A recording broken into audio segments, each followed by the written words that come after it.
Here's how to fix the application control policy has blocked this file error on Windows.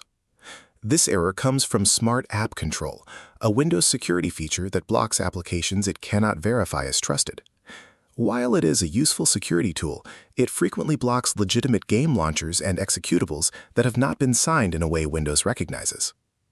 Press the Windows key, search for Windows Security, and open it. Click App and Browser Control, then find Smart App Control Settings. By default, it will be set to On or Evaluation. Click Off to disable it. An important thing to understand about this setting: once you turn Smart App Control off, you cannot turn it back on without resetting Windows. It is a one-way change.